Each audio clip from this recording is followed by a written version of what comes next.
ఒక ఊర్లో అజయ్ అనే అతను ఉండేవాడు. చిన్న వయసు నుంచి ఆడీ కార్ కొనాలని అనుకుంటూ ఉండేవాడు. ఊర్లో అందరూ అతణ్ణి ఆడీ కార్ అజయ్ అని పిలిచేవాళ్లు. అజయ్ బాగా చదివి మంచి ఉద్యోగం తెచ్చుకుని కార్కి కావాల్సినంత డబ్బు పోగు చేసుకుని ఒకరోజు ఆఫీస్ నుంచి ఇంటికొస్తూ ఉన్నాడు.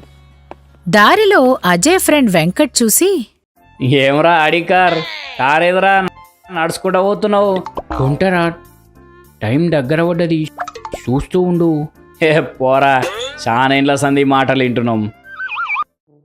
నాన్న, చిన్నప్పటి నుంచి నేను అంటున్న కళ ఇప్పుడు నెరవేర్చుకోబోతున్నా నాన్న. ఏంట్రా, ఏమైంది? ఆడి కారు కొనేంత డబ్బు ఇప్పుడు నా దగ్గరుంది నాన్న. పద, ఇప్పుడే పోయి ఆడి కారు కొందాం. ఏంటి నాన్నా, ఇంట్లో పెళ్ళిడికొచ్చిన చెల్లిని పెట్టుకుని కారు కొనడానికి డబ్బులన్నీ ఖర్చు పెట్టేస్తావా? మన ఇల్లా పాతిల్లు. ఈ ఇల్లు చూసి చెల్లని పెళ్లి చూపులు చూసేదందుకు కూడా ఎవ్వరు వస్తలేరు. ముందైతే ఒక ఇల్లు కట్టుకుందాం, అటెంకా చెల్లె పెళ్లి చేసి కారు కొందాంరా. అమ్మా నాన్న అలా అనేసరికి చిన్నప్పటినుంచి కారు కొందాం అనుకున్న అజయ్ తన కోరికని చంపుకొని, అట్లనే నాన్న, కారుదేమున్నది, ఎప్పుడైనా కొనొచ్చు.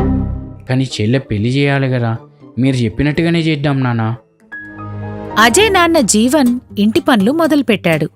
ఒకరోజు వెంకట్ వచ్చి, ఏమరా, ఆడి కారు కాస్త ఇల్లు అవుతున్నదా? అనుకున్నంత ఈజీ కాదురా శేషుడు, పిచ్చేదవా. అక్కడ్నించి వెళ్ళిపోయాడు. అజయ్ ఏమీ మాట్లాడలేదు. కాని అక్కడే కొంచెం దూరం నుంచి వెంకట్ మాటలు విన్న జీవన్ అజయ్ దగ్గరికొచ్చి, ఏంటి నానా, వాడు ఏమంటున్నాడు? ఏం లేదు నాన్న, వాడు ఏదో దావత్ గురించి మాట్లాడుతుండు. అజయ్ మాటలు విన్న జీవన్, ఆడి కారు కోసం దాచుకున్న డబ్బులతోని ఇల్లు కట్టిస్తున్నా.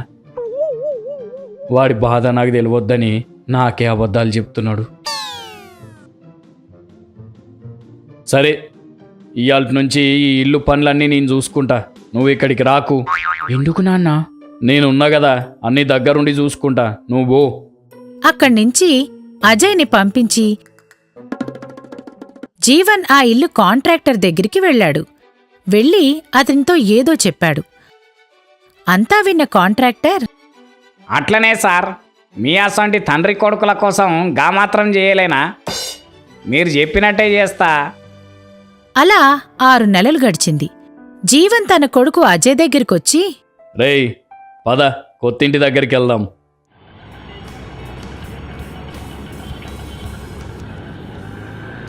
కొడుకుని ఆటోలో ఎక్కించుకుని ఓ చోటుకి తీసుకొచ్చాడు. అజయ్ దిగి చుట్టూ చూశాడు. అతని ముందు ఒక పెద్ద ఆకారంలో ఆడీ కారుంది. అది చూసి అజయ్ షాక్ అయ్యాడు. ఏంది నాన్న, ఇంటికి పోదామని చెప్పి ఇదేదో ఆడి కార్ షోరూమ్కి తీసుకొచ్చినావు. ఈయన చూడు, షోరూమ్నే ఆడి కార్ లెక్క చేసిండు. అది కారు కాదు, షోరూమ్ కాదు, మన ఇల్లు. నీ ఆడి కారు కొనాలనే కలను నేనే నాశనం చేసిన. నిన్ను చూస్తే బాధ అనిపించింది, అందుకే మన ఇంటిని ఆడి కారు లెక్క మార్చిన. ఎట్లున్నది? ఎట్లయింది నాన్న? చాలా బాగుంది, థ్యాంక్స్ నాన్న. అదే ఇంట్లో చెల్లికి పెళ్లి చేసి అమ్మా నాన్నలతో అజయ్ చాలా హ్యాపీగా ఉంటున్నాడు.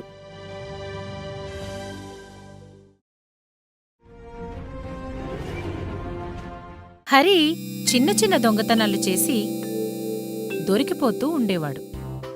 ఒకరోజు తన ఫ్రెండ్ నవీన్తో కలిసి ఒక టీ స్టాల్ దగ్గర టీ తాగుతూ ఉన్నాడు. అరే మనిషివిరా నువ్వు, చిన్న చిన్న దొంగతనాలు కూడా చేయలేకపోతున్నావు, దొరికిపోతా ఉంటావు. అరే ఏం చేయమంటావురా, అన్ని కరెక్ట్ గానే చేస్తా, అయినా దొరికిపోతుంటా. ఈసారైనా కరెక్ట్ గా చేయి, అది మన వృత్తిరా. పీజీలు చేసి కూడా మనం మన వృత్తినే నమ్ముకొని ఉన్నాం, అది మర్చిపోకు.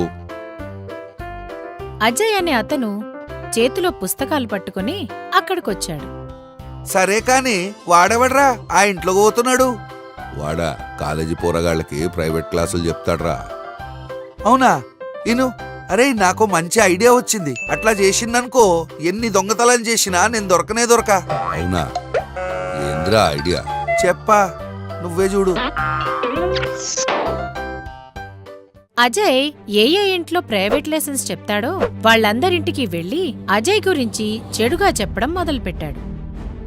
చూడుర్రి సార్, ఆ అజయ్ చెప్పేదే అరగంట, తీసుకునేదేమో 10,000 ఫీజు. అందులో సగం నాకు ఇవ్వుర్రి, నేను అంతకంటా బాగా లెసన్స్ చెప్తాను సార్. ఒకేసారి సగం ఫీజు తక్కువ అనేసరికి అందరూ కూడా హరితోనే వాళ్ళ పిల్లలకి లెసన్స్ చెప్పించడం మొదలుపెట్టారు. హాయ్ శివ, నిన్న మనం ఎంతవరకు చెప్పుకున్నాం? సార్, మీరు క్లాస్ స్టార్ట్ చేసిందే ఇయ్యాల. నిన్న ఎప్పుడు చెప్పుకున్నాం సార్? అవును కదా. అంటే నేను అడిగింది పాత ఆయన ఏం చెప్పిండా అని. ఆయన నిన్నేం చెప్పలేదు. ఎందుకు? ఎందుకంటే నిన్న సండే. సరే గాని నువ్వు మంచిగానే చదువుతావా? నేను మంచిగా చదివేటట్టయితే మిమ్మల్ని ఎందుకు పెట్టుకుంటా సార్? ఆహా, నాకే పంచులేస్తున్నావా? తర్వాత చెప్తా బిడ్డా నీ సంగతి. ముందుగల ఇంగ్లీష్ బుక్ పట్టుకొని రాపో. అతను వెళ్లగానే హరి చుట్టూ దొంగచూపులు చూసి ఆ గదిలో ఉన్న చిన్న చిన్న వస్తువులన్నీ జేబులో పెట్టేసుకున్నాడు. మొదట్లోనే పెద్ద వస్తువులు కొట్టేస్తే ఇంట్లో వాళ్లకి అనుమానం వస్తుందని చిన్న చిన్నవే కొన్ని వస్తువులు బ్యాగ్లో వేసుకుని ఎప్పటిలాగా వచ్చి కూర్చున్నాడు. సరే, నా టైం అయిపోయింది, రేపు మళ్ళీ వస్తా. బుక్ తీసుకొని రమ్మన్నారు. అట్లే పట్టుకొని ఉండు, రేపు చెప్తా క్లాసు. అక్కడ్నుంచి లేచి వెళ్లిపోయాడు. ఇలా అతను క్లాసులు చెప్పే అందరిళ్లలో చిన్న పెద్ద దొంగతనాలు చేసేవాడు. అజయ్కి హరి పెద్ద దొంగ అని తెలిసింది. అతను తన స్టూడెంట్స్ వాళ్ళ పేరెంట్స్ దగ్గరికెళ్ళి, సార్, ఆ హరి మంచోడు కాదు. తక్కువ ఫీజు అని మీ పిల్లలకు పాఠాలు చెప్తూ మీ ఇంట్లో దొంగతనాలు చేస్తున్నాడు సార్. కాని ఎవ్వరూ అతని మాటలు నమ్మలేదు.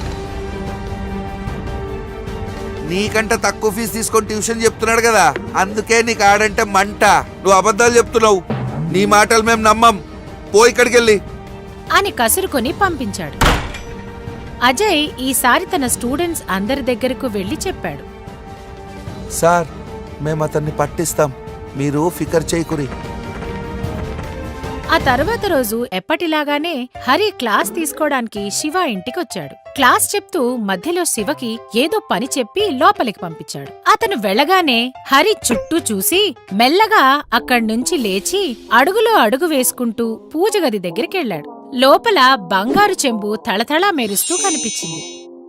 అమ్మా, ఈ ఒక్కటి కొట్టేస్తే ఏడాది దాకా నిమ్మలంగా ఉండొచ్చు.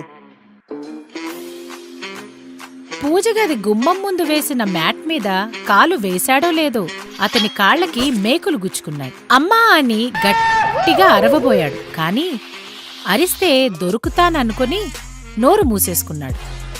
అక్కడ్నుంచి కుంటుకుంటూ షోకేజ్లో ఉన్న వస్తువుల దగ్గరికొచ్చాడు. మెల్లగా తలుపు తెరుద్దామని అనుకుని తన దగ్గరున్న తాళంతో తెరవడానికి ప్రయత్నించాడు. శివ అప్పటికే ఆ షోకేజ్ గొళ్ళానికి లోపల నుంచి కరెంట్ వైర్ కనెక్ట్ చేయడంతో హరికి షాక్ కొట్టి గట్టిగా అరిచాడు. ఆ అరుపు విని అందరూ వచ్చారు. వీడి దొంగంటే మీరు నమ్మలేదు, చూసిరు కదా మీరే చెప్పండి. షోకేజ్ లో ఉన్న వస్తువులతో వీడికి ఏంది పని? మంచి కనిపిస్తున్నాయని చెప్పి చూడ్నికి పోయినా. అవునా? చుండికి పోయినోడివి తాళం పెట్టి ఎందుకు ఓపెన్ చేయాలని చూసినావురా? అది